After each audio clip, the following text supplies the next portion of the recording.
শিলচর পৌরসভা পৌর নিগমে উন্নত কার্যালয় উদ্বোধন করলেন রাজ্যসভার সাংসদ কনাদ পুরকায়স্থ। সোমবার শিলচর পৌরসভা কার্যালয় আনুষ্ঠানিকভাবে পৌর নিগমে উন্নত হয়েছে।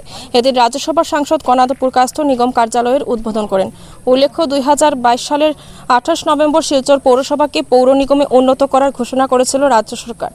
এবছর অক্টোবর মাসে শিলচর পৌর নিগমে নির্বাচন অনুষ্ঠিত হওয়ার সম্ভাবনা রয়েছে। ইতিমধ্যে খসড়া ভোটার তালিকা প্রকাশ করা হয়েছে। এদিনের উদ্বোধনী অনুষ্ঠানে তৃণমূল কংগ্রেসের রাজ্যসভা সাংসদ সুস্মিতা দেব, শিলচরের বিধায়ক দীপায়ন চক্রবর্তী সহ অন্যান্যরা উপস্থিত ছিলেন।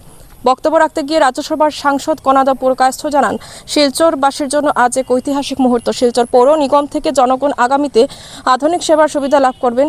1882 সালে ব্রিটিশ রাজত্বের স্টেশন কমিটি হিসেবে গঠিত হয়েছিল।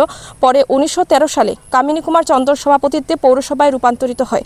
2022 সালে নিগমে উন্নত করার পরিপ্রেক্ষিতে 28টি ওয়ার্ডের পৌর এলাকা বর্তমানে 42টি ওয়ার্ডে সম্প্রসারিত করা হয়েছে। নিউজ ডেস্ক রিপোর্ट, शिलचर संवाद। 4 बोर्ड संख्या में स्थापित ये विशिष्ट अनुष्ठान वर्षों से हमारे क्षेत्र का, हमारे शहर की सेवा कर रहा है और उसमें कार्यरत रहा है।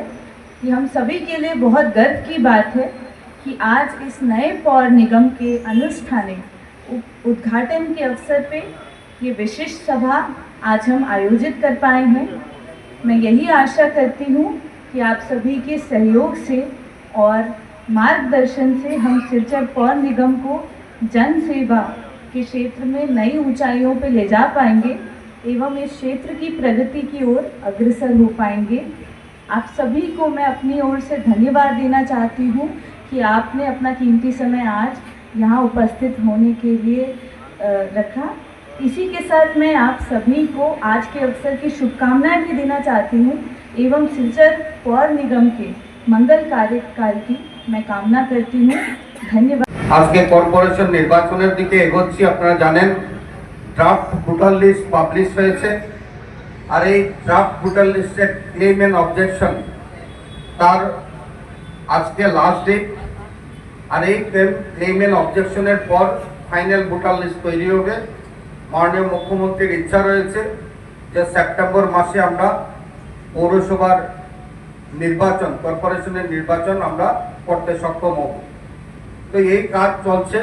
আমরা আশা রাখছি আমরা এই নির্বাচন অতি সত্বর সম্পন্ন করতে আসাম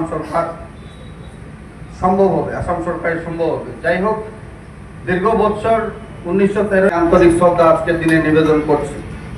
তার মধ্যে আমরা দেখেছি যে 23 জন এক্সিকিউটিভ অফিসারও এই শিলচর মিউনিসিপাল বোর্ডের দায়িত্ব নিয়ে তার বিভিন্ন সময় তারাও চেষ্টা করে গেছেন এই শহরকে সুন্দর করার জন্য। তাদেরকেও আমি আমার শ্রদ্ধা নিবেদন করছি। 2021 ইংরেজি থেকে আমি যেহেতু বিধায়ক, নির্বাচন হয়নি, তাই সময় সময় পৌরসভাতে আমি সময় দিয়েছি। আমার দ্বারা যতটুকু সম্ভব হয়েছে আমি চেষ্টা করেছি যে শিলচর মিউনিসিপাল বোর্ডের অধীনে যে ফান্ডগুলো সরকার দিচ্ছে সেই ফান্ডগুলোর সঠিক ব্যবহার যাতে হয়, মানুষ যাতে উপকৃত হন, শিলচরে যাতে পৌরসভার পরিষেবা পায়, তার জন্য বিভিন্ন সময় আমরা চেষ্টা করে গেছি। আজকে আমাদের সম্মানীয় মন্ত্রী কৌশিক রায় মহোদয়, ওনার গলায় একটু প্রবলেম আছে, তার জন্য আসতে পারেননি।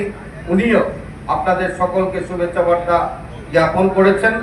তো আগামী দিনে আমাদের সাংসদ পরিমল শুক্লবৈদ্য মহাশয়, মন্ত্রী কৌশিক রায় মহাশয়, আরেকজন মন্ত্রী রয়েছেন কৃষ্ণেন্দু পাল মহাশয়, আমাদের রাজ্যসভার সাংসদ থেকে শুরু করে আমরা সবাই মিলে চেষ্টা করব দলগতভাবে যাতে আমরা পৌরসভার সার্ভিস ভালো থেকে ভালো সার্ভিস যাতে আমরা দিতে পারি, আর একটা এরর ফ্রি যাতে ভোটার লিস্ট বেরোয়, আর আগামী নির্বাচন যাতে একটা সুষ্ঠু নির্বাচন হয়, তার জন্য আমরা দলগতভাবে সেটা চেষ্টা করব।